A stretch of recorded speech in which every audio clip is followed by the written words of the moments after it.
ਚਾਹੀਦਾ ਤਾਂ ਇਹ ਸੀ ਕਿ ਵੀ ਇਜ਼ਰਾਈਲ ਨੂੰ ਇਹ ਅਹਿਸਾਸ ਹੁੰਦਾ ਕਿ ਵੀ ਜੇ ਫਲਸਤੀਨੀ ਜਿਨ੍ਹਾਂ ਨੂੰ ਅਸੀਂ ਉਹਨਾਂ ਦੇ ਘਰ-ਬਾਰ ਵੀ ਤਬਾਹ ਕਰ ਰਹੇ ਹਾਂ, ਉਹਨਾਂ ਨੂੰ ਬੇਰੁਜ਼ਗਾਰ ਵੀ ਕਰ ਰਹੇ ਹਾਂ, ਤੇ ਸਾਡਾ ਇੰਡਸਟਰੀ ਦਾ ਕੰਮ ਖਲੋ ਜਾਏਗਾ। ਫਿਰ ਤਾਂ ਉਹ ਕੋਈ ਨਾ ਕੋਈ ਸਮਝੌਤੇ ਦੀ ਗੱਲ ਕਰਦੇ, 2 ਸਟੇਟ ਫਾਰਮੂਲਾ ਦੀ ਗੱਲ ਕਰਦੇ। ਪਾਸੇ ਤਾਂ ਜੀ ਫਲਸਤੀਨੀਆਂ ਦਾ ਅਸੀਂ ਹਮਾਇਤ ਕਰਦੇ ਹਾਂ ਔਰ ਫਾਈਨਲ ਜਿਹੜਾ ਰੈਜ਼ੋਲੂਸ਼ਨ ਵੀ ਹੋਇਆ UN ਜਨਰਲ ਅਸੈਂਬਲੀ 'ਚ, ਉਹਦੇ 'ਚ ਉਹਨਾਂ ਨੇ ਸੀਜ਼ਫਾਇਰ ਦੇ ਹੱਕ 'ਚ ਕੀਤਾ। ਲੇਕਿਨ ਡੀਲ ਇਜ਼ਰਾਈਲ ਨਾਲ ਇਹ ਕੀਤੀ ਹੈ, ਜੇ ਫਲਸਤੀਨੀ ਜੇ ਦੌੜ ਗਏ ਨੇ ਉਹ ਕੰਮ ਤੇ ਤਾਂ ਆ ਨਹੀਂ ਸਕਦੇ, ਹੁਣ ਉਹਨਾਂ ਨੂੰ ਉਹ ਚਾਹੁੰਦੇ ਵੀ ਨਹੀਂ ਆਉਣੇ, ਤੇ ਭਾਰਤ ਦੇ ਨਾਲ ਡੀਲ ਕਰ ਲਈ, ਜਿਹਨੂੰ ਮੈਂ ਅਨਹੋਲੀ ਟ੍ਰੇਡ ਡੀਲ ਕਹਾਂਗਾ, ਕਿ 1 ਲੱਖ ਭਾਰਤੀ ਵਰਕਰ ਜਿਹੜਾ ਉਹ ਜਾ ਕੇ ਇਜ਼ਰਾਈਲ ਦੇ ਵਿੱਚ ਕੰਮ ਕਰੇਗਾ। PM Modi Netanyahu discusses India workers for Israel, threat to shipping from Houthi repels, attack by Yemen's Iran-aligned Houthi militants on ships in Red Sea have disrupted maritime trade and led US to announce a coalition to try to deal with the threat. ਜੇ Bharat Russian oil ਨਾ bye ਕਰਦਾ, $2 billion ਤੋਂ 20 billion ਤੱਕ ਇਸ 2 ਸਾਲ 'ਚ ਉਹਨਾਂ ਦੀ trade ਚਲੀ ਗਈ, ਕਿਉਂਕਿ ਉਹ ਆਇਲ ਸਿਰਫ ਆਪਣੇ ਇਸਤੇਮਾਲ ਲਈ ਨਹੀਂ, ਉਹ ਵੀ ਸਮਝ ਆ ਸਕਦਾ ਸੀ ਜੇ ਉਹਨਾਂ ਨੇ ਸਸਤਾ ਰਸ਼ੀਆ ਤੋਂ ਲੈ ਲਿਆ, ਉਹਨੂੰ ਤੁਸੀਂ ਪ੍ਰੋਸੈਸ ਕਰਕੇ ਵਾਪਸ ਯੂਰਪ ਦੀ ਮਾਰਕੀਟ 'ਚ ਵੇਚ ਰਹੇ ਹੋ। ਨਤੀਜੇ ਦੇ ਤੌਰ ਤੇ ਪੁਤਿਨ ਦੀ ਤਾਂ ਆਮਦਨ ਕਿਤੇ ਦੀ ਕਿਤੇ ਚਲੀ ਗਈ। ਉੱਥੇ ਵੀ ਕਾਤਲ ਦਾ ਸਾਥ ਦਿੱਤਾ, ਮਰਡਰ ਪੁਤਿਨ ਦਾ, ਜਿਹੜਾ ਬੇਗੁਨਾਹ ਜਿਹੜੇ ਲੱਖਾਂ ਯੂਕਰੇਨੀਅਨ ਮਾਰੇ ਜਾ ਰਹੇ ਨੇ, ਉਹਨਾਂ ਲਈ ਵੀ ਭਾਰਤ ਜ਼ਿੰਮੇਵਾਰ ਹੈ। ਦੂਸਰੇ ਪਾਸੇ ਜਿਵੇਂ ਇਜ਼ਰਾਈਲ ਦੇ ਨਾਲ ਇਹ ਅਨਹੋਲੀ ਟ੍ਰੇਡ ਡੀਲ ਕਰਕੇ ਜਿਹੜੇ ਫਲਸਤੀਨੀਆਂ ਦੀ ਥਾਂ ਆਪਣੇ ਬੰਦੇ ਭੇਜਣ ਦੀ ਲਾਈਨ ਕਰਕੇ ਇਜ਼ਰਾਈਲ ਨੂੰ ਇਹ ਹੈ ਕਿ ਜੀ ਕੋਈ ਗੱਲ ਨਹੀਂ, ਤੂੰ ਮਾਰਦੇ ਜਿੰਨੇ ਮਰਦੇ ਨੇ, ਤੇਰੀਆਂ ਕਾਰਖਾਨੇ ਅਸੀਂ ਬੰਦ ਨਹੀਂ ਹੋਣ ਦਿੰਦੇ।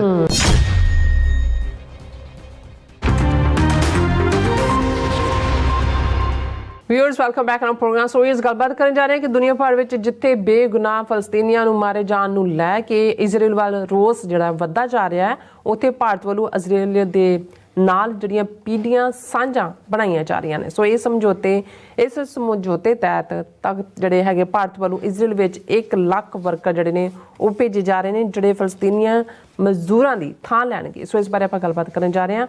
सो असीं चाहांगे कि तुसीं इसी तरह बने रहना, देखण सुन लिया, लिखण लई तुहाडा सब दा बहुत धन्नवाद जी। राज साहब की विचार ने? देखो, इजराइल और हमास दे विचकार लड़ाई जिन्हों कहा जा रहा है, इनफैक्ट एक पासे इजराइल की फौज है, हमास के गुरिले, वो ये कोई शक नहीं है कि वो रजिस्टेंस दे रहे हैं। यही कारण है कि 2 महीने बीतन बाद भी अजे तक वॉर एंड नहीं हुई। और जदों अज भी असी गल कर रहे हैं, अज UN सिक्योरिटी कौंसल दे विच अगेन रेजोल्यूशन सी परमानेंट सीज़ फायर का। अमरीका ने अजे उन्होंने होर टाइम मंगया, वीटो तो नहीं किया, पर अमरीका परमानेंट नहीं चाहता, टैंपररी सीज़ फायर जरूर चाहते हैं। तो और ये भी है कि भी कतर और इजिप्ट और हमास के विचाले जिहड़े बाकी जिहड़े हॉस्टेज ने उन्हां दी रिलीज़ नूं लैके गलबात भी चल रही है। असीं होप करते हैं कि बेशक टैंपररी सही सीज़ फायर इन प्लेस होए, लेकिन जिस तरीके नाल ईवन हमास भी इहदे बावजूद कि मरन वालियां दी गिणती और तबाही और बिल्कुल सड़कों के उत्ते जिहड़ा वो सब कुछ खंडरात बना दिता गया है, बिल्डिंग ना दी उत्थे कोई चीज़ नहीं है। लेकिन इस सब के बावजूद जिहड़ियां कुछ डील्स अंडर हैंड चल रही ने, हुण ज़ाहिर है कि वैस्ट बैंक वाला पासा भी इजराइल ने बंद किया है। गजा तो जिहड़े लोग कामकार इजराइल दे विच अपना, क्योंकि इंडस्ट्रियलाइज्ड नेशन है, थोड़ी जी थां है, 7-8 हज़ार स्क्वेयर माइल इंडस्ट्री है, वर्कर भी चाहिए ने। हुण एक पासे तो भारत ने जिवें यूक्रेन के मुद्दे के उत्ते दोगला रोल अदा किया, जिहदी कीमत उन्होंने हुण तारनी पै रही है, तारनी पैगी भी। इजराइल के मुद्दे के उत्ते भी एक पासे तो जी फलस्तीनियां दा असीं हमायत करते हैं और फाइनल जिहड़ा रेजोल्यूशन भी होया UN जनरल असैंबली 'च, ਉਹਦੇ 'ਚ ਉਹਨਾਂ ਨੇ ਸੀਜ਼ ਫਾਇਰ ਦੇ ਹੱਕ 'ਚ ਕੀਤਾ। ਲੇਕਿਨ ਡੀਲ ਇਜ਼ਰਾਈਲ ਨਾਲ ਇਹ ਕੀਤੀ ਹੈ, ਜੇ ਫਲਸਤੀਨੀ ਜੇ ਦੌੜ ਗਏ ਨੇ ਉਹ ਕੰਮ ਤੇ ਤਾਂ ਆ ਨਹੀਂ ਸਕਦੇ, ਹੁਣ ਉਹਨਾਂ ਨੂੰ ਉਹ ਚਾਹੁੰਦੇ ਵੀ ਨਹੀਂ ਆਉਣੇ, ਤੇ ਭਾਰਤ ਦੇ ਨਾਲ ਡੀਲ ਕਰ ਲਈ, ਜਿਹਨੂੰ ਮੈਂ ਅਨਹੋਲੀ ਟ੍ਰੇਡ ਡੀਲ ਕਹਾਂਗਾ, ਕਿ 1 ਲੱਖ ਭਾਰਤੀ ਵਰਕਰ ਜਿਹੜਾ ਉਹ ਜਾ ਕੇ ਇਜ਼ਰਾਈਲ ਦੇ ਵਿੱਚ ਕੰਮ ਕਰੇਗਾ। ਮਤਲਬ ਇਹ ਹੈ ਵੀ ਫਲਸਤੀਨੀਆਂ ਨੂੰ ਘਰੋਂ ਤਾਂ ਕੱਢਿਆ ਹੀ ਕੱਢਿਆ, ਬੇਰੁਜ਼ਗਾਰੀ ਵੀ ਪੱਕੇ ਤੌਰ ਦੇ ਉੱਤੇ, ਕਿਉਂਕਿ ਇਹ ਜਿਹੜੇ ਨੇ ਲਿਆ ਕੇ ਐਵੇਂ ਨਹੀਂ ਭਾਰਤ ਦੇ ਵਿੱਚ ਹਿੰਦੂਆਂ ਨੇ ਆਪਣੇ ਘਰਾਂ ਦੇ ਬਾਹਰ ਜਿਹੜੇ ਨੇ ਇਜ਼ਰਾਈਲ ਦੇ ਝੰਡੇ ਲਾਏ ਹੋਏ ਔਰ ਉਹਨੂੰ ਜਿਹੜਾ ਡਿਫੈਂਡ ਕਰ ਰਹੇ ਨੇ। ਇਸ ਵੇਲੇ ਸਭ ਤੋਂ ਵੱਡਾ ਜਿਹੜਾ ਗਰੁੱਪ ਐਜ਼ ਏ ਪੀਪਲ, ਜਦੋਂ ਕਿ ਯੂਰਪ ਦੇ ਵਿੱਚ ਉਹਨਾਂ ਦੇ ਹਮਲੇ ਦੀ ਵਿਰੋਧਤਾ ਹੈ, ਅਮਰੀਕਾ ਦੇ ਵਿੱਚ ਵਿਰੋਧਤਾ ਹੈ, ਸਭ ਤੋਂ ਵੱਡੇ ਇਹਨਾਂ ਦੇ ਹਮਾਇਤੀ ਭਾਰਤੀ ਨੇ। ਲੇਕਿਨ ਇਹਦੇ 'ਚ ਵੀ ਕੋਈ ਸ਼ੱਕ ਨਹੀਂ ਹੈ ਕਿ ਵੀ ਜੇ ਇਸਲਾਮਿਕ ਵਰਲਡ ਦੇ ਹਵਾਲੇ ਨਾਲ ਦੇਖੀਏ, ਦੋ ਖਬਰਾਂ ਜਿਹੜੀਆਂ ਇਸ ਸਾਰੇ ਦੇ ਨਾਲ ਲਿੰਕ ਵੀ ਹੋ ਜਾਂਦੀਆਂ ਨੇ। ਹੁਣ ਜਿਹੜੇ ਉਹਨਾਂ ਦੇ ਭਾਰਤ ਦੇ ਆਲਮੋਸਟ 8 ਨੇਵੀ ਦੇ ਆਲਾ ਅਫਸਰ ਫਸੇ ਹੋਏ ਨੇ ਜਸੂਸੀ ਮੋਸਾਦ ਦੇ ਲਈ ਕਤਰ ਦੇ ਵਿੱਚ। ਹੁਣ ਇਹਨਾਂ ਨੂੰ ਸੀ, ਉਹਨਾਂ ਦਾ ਨੈਸ਼ਨਲ ਡੇ ਸੀ ਪਿਛਲੇ ਦਿਨ, ਤੇ ਇੰਡੀਆ ਨੂੰ ਸੀ ਕਿ ਜੀ ਅਸੀਂ ਸ਼ਾਇਦ ਉਹ ਪਾਰਡਨ ਕਰਦੇ ਜਿਹੜਾ ਅਮੀਰ ਹੈ ਨਾ, ਉਹਨਾਂ ਨੇ ਨਹੀਂ ਕੀਤਾ ਕਿਉਂਕਿ ਇਹਨਾਂ ਨੇ ਅਪੀਲ ਵੀ ਕੀਤੀ ਹੋਈ ਹੈ ਹਾਈ ਕੋਰਟ 'ਚ। ਔਰ ਇਹ ਖਬਰ ਹੀ ਇਹ ਹੈ, pardon eludes former Indian navy personnel on death row in Qatar, royal pardon did not come through due to technical reasons. ਉਹਨਾਂ ਨੇ ਕਿਹਾ ਜੀ ਪਾਰਡਨ ਜੇ ਤੁਸੀਂ ਅਪੀਲ ਹੀ ਕੀਤੀ ਹੈ, ਪਾਰਡਨ ਦਾ ਤਾਂ ਉਦੋਂ ਸਵਾਲ ਆਉਂਦਾ ਜਦੋਂ ਅਪੀਲਾਂ ਮੁੱਕ ਜਾਣ। ਹੁਣ ਇਹ ਆਸ ਕਰਦੇ ਨੇ ਕਿ ਮਾਰਚ ਅਪ੍ਰੈਲ ਦੇ ਵਿੱਚ ਜਦੋਂ ਰਮਜ਼ਾਨ ਦਾ ਮਹੀਨਾ ਆਏਗਾ ਉਦੋਂ ਤੱਕ ਜੇ ਅਪੀਲ ਇੱਧਰੋਂ ਡਿਨਾਈ ਵੀ ਹੋ ਜਾਏਗੀ, ਮੋਦੀ ਪਰਸਨਲੀ ਅਪੀਲ ਕਰੇਗਾ ਕਤਰ ਦੇ ਅਮੀਰ ਨੂੰ, ਤੇ ਸ਼ਾਇਦ ਉਹ ਜਿਹੜੇ 8 ਇਹਨਾਂ ਦੇ ਜਸੂਸ ਨੇ ਮੋਸਾਦ ਦੇ ਲਈ ਕਰਨ ਵਾਲੇ, ਉਹਨਾਂ ਦੀ ਜਾਨ ਬਖਸ਼ੀ ਹੋ ਜਾਏ। ਉਹਨਾਂ ਦੇ ਟੱਬਰ ਬਹੁਤ ਮਾਯੂਸ ਨੇ ਜਾਂ ਦੂਜਾ। ਹੁਣ ਇਹ 1 ਲੱਖ ਵਰਕਰਾਂ ਦੀ ਗੱਲ ਵੀ ਹੋ ਗਈ, ਫਿਰ ਇਹ ਹੋਏਗਾ ਜੀ ਹੁਣ ਜਾਣੇ ਕਿਵੇਂ ਨੇ। ਔਰ ਉਹਦੇ 'ਚ ਜਿਹੜਾ ਖਾਸ ਤੌਰ 'ਤੇ ਇੱਕ ਕਾਊਂਟਰ ਫਰੰਟ ਵੀ ਈਰਾਨ ਨੇ ਖੋਲ੍ਹਿਆ ਹੋਇਆ ਇੱਕ ਪਾਸੇ, ਕਿਉਂਕਿ ਜਿਹੜੀ ਹਮਾਸ ਜਥੇਬੰਦੀ ਆ ਉਹ ਬੈਕਡ ਬਾਈ ਇਜ਼ਰਾਈਲ ਹੈ। ਹੁਣ ਯਮਨ ਦੇ ਵਿੱਚ ਵੀ ਜਿਹੜੇ ਨੇ ਉਹਨਾਂ ਦੇ ਚੱਲ ਰਹੇ ਨੇ ਹੂਤੀ ਔਰ ਦੂਜੇ ਰਿਬੈਲ ਜਿਹੜੇ ਸਾਊਦੀ ਅਰੇਬੀਅਨ ਸਿਸਟਮ ਨੂੰ ਚੈਲੰਜ ਕਰ ਰਹੇ ਨੇ। ਔਰ ਇਹ ਜਿਹੜੇ ਹੂਤੀ ਰਿਬੈਲ ਨੇ ਜਿਨ੍ਹਾਂ ਨੂੰ ਈਰਾਨ ਸਪੋਰਟ ਕਰਦਾ ਹੈ, ਇਹ ਸਮੁੰਦਰ ਦੇ ਵਿੱਚ ਵੀ ਜਿਹੜੀਆਂ ਵੈਸਲਸ ਜਾਂਦੀਆਂ ਨੇ ਜਾਂ ਜਿਨ੍ਹਾਂ ਦੇ ਵਿੱਚ ਸ਼ਿਪਿੰਗ ਵਾਲੇ ਨੇ ਉਹਨਾਂ ਨੂੰ ਹੌਸਟੇਜ ਲੈ ਲੈਂਦੇ ਨੇ, ਉਹਨਾਂ 'ਤੇ ਹਮਲੇ ਕਰਦੇ ਨੇ। ਸੋ ਇੰਡੀਆ ਦੇ ਲਈ ਵੀ ਇੱਕ ਵੱਡੀ ਪ੍ਰੋਬਲਮ ਹੈ ਵੀ ਭੇਜਣੇ ਕਿੱਥੋਂ ਨੇ, ਹਵਾਈ ਸਰਵਿਸ ਕਿੱਥੋਂ ਜਾਣੀ ਹੈ ਔਰ ਪਾਣੀ ਵਾਲੀ ਕੀ ਹੈ।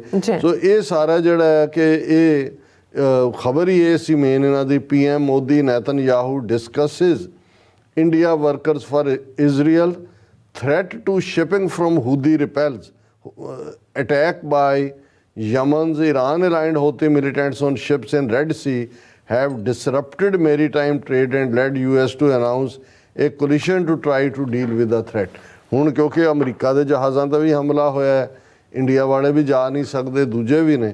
ਹੁਣ ਇਹ ਸਾਰੀ ਇੱਕ ਕੰਪਲੈਕਸ ਸਿਚੁਏਸ਼ਨ ਬਣੀ ਹੋਈ ਹੈ ਔਰ ਇਹ ਜਿਹੜੇ ਯਮਨ ਵਾਲੇ ਜਿਹੜੇ ਇਹਨਾਂ ਦੇ ਹੂਤੀ ਰਿਬੈਲ ਨੇ ਉਹ ਉਹਨਾਂ ਨੂੰ ਫੜ ਲੈਂਦੇ ਨੇ ਔਰ ਫਿਰ ਫਰੌਤੀ ਲੈ ਕੇ ਛੱਡਦੇ ਨੇ। ਲੇਕਿਨ ਗੱਲ ਇਹ ਨਹੀਂ ਹੈ ਕਿ ਜੀ 1 ਲੱਖ 'ਚੋਂ ਕਿੰਨੇ ਚਲੇ ਜੇ ਗਏ ਤੇ ਕਿੰਨੇ ਜਾਣਗੇ ਜਾਂ ਕਿਵੇਂ ਜਾਣਗੇ। ਪਰ ਅਸੀਂ ਦੇਖਦੇ ਹਾਂ ਵੀ ਜਿਹੜੀਆਂ ਪਾਲਿਸੀਜ਼ ਇਨਸਾਨੀ ਬਲੱਡ ਦੇ ਉੱਤੇ ਤੁਸੀਂ ਵਪਾਰ ਕਰ ਰਹੇ ਹੋ, ਚਾਹੀਦਾ ਤਾਂ ਇਹ ਸੀ ਕਿ ਵੀ ਇਜ਼ਰਾਈਲ ਨੂੰ ਇਹ ਅਹਿਸਾਸ ਹੁੰਦਾ ਕਿ ਵੀ ਜੇ ਫਲਸਤੀਨੀ ਜਿਨ੍ਹਾਂ ਨੂੰ ਅਸੀਂ ਉਹਨਾਂ ਦੇ ਘਰ-ਬਾਰ ਵੀ ਤਬਾਹ ਕਰ ਰਹੇ ਹਾਂ, ਉਹਨਾਂ ਨੂੰ ਬੇਰੁਜ਼ਗਾਰ ਵੀ ਕਰ ਰਹੇ ਹਾਂ, ਤੇ ਸਾਡਾ ਇੰਡਸਟਰੀ ਦਾ ਕੰਮ ਖਲੋ ਜਾਏਗਾ। ਫਿਰ ਤਾਂ ਉਹ ਕੋਈ ਨਾ ਕੋਈ ਸਮਝੌਤੇ ਦੀ ਗੱਲ ਕਰਦੇ, 2 ਸਟੇਟ ਫਾਰਮੂਲਾ ਦੀ ਗੱਲ ਕਰਦੇ। ਜਿਵੇਂ ਜੇ ਭਾਰਤ ਰਸ਼ੀਅਨ ਆਇਲ ਨਾ ਬਾਏ ਕਰਦਾ, $2 ਬਿਲੀਅਨ ਤੋਂ 20 ਬਿਲੀਅਨ ਤੱਕ ਇਸ 2 ਸਾਲ 'ਚ ਉਹਨਾਂ ਦੀ ਟ੍ਰੇਡ ਚਲੀ ਗਈ, ਕਿਉਂਕਿ ਉਹ ਆਇਲ ਸਿਰਫ ਆਪਣੇ ਇਸਤੇਮਾਲ ਲਈ ਨਹੀਂ, ਉਹ ਵੀ ਸਮਝ ਆ ਸਕਦਾ ਸੀ ਜੇ ਉਹਨਾਂ ਨੇ ਸਸਤਾ ਰਸ਼ੀਆ ਤੋਂ ਲੈ ਲਿਆ, ਉਹਨੂੰ ਤੁਸੀਂ ਪ੍ਰੋਸੈਸ ਕਰਕੇ ਵਾਪਸ ਯੂਰਪ ਦੀ ਮਾਰਕੀਟ 'ਚ ਵੇਚ ਰਹੇ ਹੋ। ਨਤੀਜੇ ਦੇ ਤੌਰ ਤੇ ਪੁਤਿਨ ਦੀ ਤਾਂ ਆਮਦਨ ਕਿਤੇ ਦੀ ਕਿਤੇ ਚਲੀ ਗਈ, ਉਹਨੇ ਕੋਈ ਪਰਵਾਹ ਨਹੀਂ ਕੀਤੀ। ਔਰ ਹੁਣ ਆਲਮੋਸਟ ਯੂਕਰੇਨ ਦੀ ਜੰਗ ਜਿੱਤਣ ਵਾਂਗ ਹੈ ਇਸ ਵੇਲੇ। ਹਾਲ ਇਹ ਹੈ ਉਹਨਾਂ ਦਾ, ਅੱਜ ਹੀ ਉਹਦਾ ਜ਼ੈਲੈਂਸਕੀ ਦਾ ਵੀ ਇਹ ਬਿਆਨ ਸੀ ਕਿ ਜੀ ਸਾਨੂੰ ਜਿਹੜੀ ਹੈ ਇੰਨੇ ਲੱਖ ਫੌਜ ਔਰ ਇਕਵਿਪਮੈਂਟ ਚਾਹੀਦੀ ਹੈ। ਅਮਰੀਕਾ ਨੇ ਵੀ ਪੈਸੇ ਰੋਕੇ, ਉਹ ਯੂਰਪ ਦੇ ਵਿੱਚ ਵੀ ਜਿਹੜੇ ਆ 1-2 ਮੁਲਕ ਐਸੇ ਖੜੇ ਹੋ ਗਏ ਨੇ ਜਿਹੜੇ ਕਹਿੰਦੇ ਨੇ ਜੀ ਨਹੀਂ ਅਸੀਂ ਪੁਤਿਨ ਦੇ ਖਿਲਾਫ ਨਹੀਂ ਜਾ ਸਕਦੇ। ਸੋ ਭਾਰਤ ਜਿਹੜਾ ਇਹਨੇ ਦੋਵੇਂ ਪਾਸੇ, ਉੱਥੇ ਵੀ ਕਾਤਲ ਦਾ ਸਾਥ ਦਿੱਤਾ, ਮਰਡਰ ਪੁਤਿਨ ਦਾ ਜਿਹੜਾ ਬੇਗੁਨਾਹ ਜਿਹੜੇ ਲੱਖਾਂ ਯੂਕਰੇਨੀਅਨ ਮਾਰੇ ਜਾ ਰਹੇ ਨੇ ਉਹਨਾਂ ਲਈ ਵੀ ਭਾਰਤ ਜ਼ਿੰਮੇਵਾਰ ਹੈ। ਦੂਸਰੇ ਪਾਸੇ ਜਿਵੇਂ ਇਜ਼ਰਾਈਲ ਦੇ ਨਾਲ ਇਹ ਅਨਹੋਲੀ ਟ੍ਰੇਡ ਡੀਲ ਕਰਕੇ ਜਿਹੜੇ ਫਲਸਤੀਨੀਆਂ ਦੀ ਥਾਂ ਆਪਣੇ ਬੰਦੇ ਭੇਜਣ ਦੀ ਲਾਈਨ ਕਰਕੇ ਇਜ਼ਰਾਈਲ ਨੂੰ ਇਹ ਹੈ ਕਿ ਜੀ ਕੋਈ ਗੱਲ ਨਹੀਂ, ਤੂੰ ਮਾਰਦੇ ਜਿੰਨੇ ਮਰਦੇ ਨੇ, ਤੇਰੀਆਂ ਕਾਰਖਾਨੇ ਅਸੀਂ ਬੰਦ ਨਹੀਂ ਹੋਣ ਦਿੰਦੇ। ਇਹ ਹੈ ਜਿਹੜੇ ਜਿਨ੍ਹਾਂ ਨੂੰ ਤੁਸੀਂ ਇਹ ਕਹੋ ਜੀ ਕਿ ਇਹ ਤਾਂ ਬਹੁਤ ਦਇਆ ਔਰ ਅਸੀਂ ਦੁਨੀਆ ਨੂੰ ਇੱਕ ਕੁਟੰਬ ਸਮਝਦੇ ਹਾਂ ਔਰ ਦੂਜਾ। ਸੋ ਇਹ ਬਿਲਕੁਲ ਉਹੀ ਲਾਈਨ ਹੈ ਜੋ ਕਦੇ ਜਰਮਨ ਦੇ ਔਰ ਇਟਲੀ ਦੇ ਫਾਸ਼ਿਜ਼ਮ ਦੀ ਸੀ। ਅੱਜ ਇਹ ਦੋਨੋਂ ਹੀ ਨਾਰਸਿਸਿਸਟ, ਤਿੰਨੋਂ ਹੀ ਨਾਰਸਿਸਿਸਟ ਨੇ, ਨੇਤਨਯਾਹੂ ਵੀ, ਮੋਦੀ ਵੀ ਔਰ ਪੁਤਿਨ ਵੀ, ਔਰ ਉਹ ਤਿੰਨੋਂ ਹੀ ਜਿਹੜੇ ਨੇ ਦੁਨੀਆ ਨੂੰ ਤਬਾਹੀ ਵੱਲ ਜਿਹੜਾ ਉਹ ਧੱਕ ਰਹੇ ਨੇ। ਜੀ ਡਾਕਟਰ ਸਾਹਿਬ ਤੁਹਾਡਾ ਬਹੁਤ ਬਹੁਤ ਸ਼ੁਕਰੀਆ। ਇਸ ਵਕਤ ਲੈਣ ਬ੍ਰੇਕ। ਵਿਊਅਰਸ ਤੁਸੀਂ ਸਾਨੂੰ ਇਸੇ ਤਰ੍ਹਾਂ ਬਣੇ ਰਹਿਣਾ, ਮਿਲਦੇ ਹਾਂ ਛੋਟੇ ਜਿਹੇ ਬ੍ਰੇਕ ਤੋਂ ਬਾਅਦ।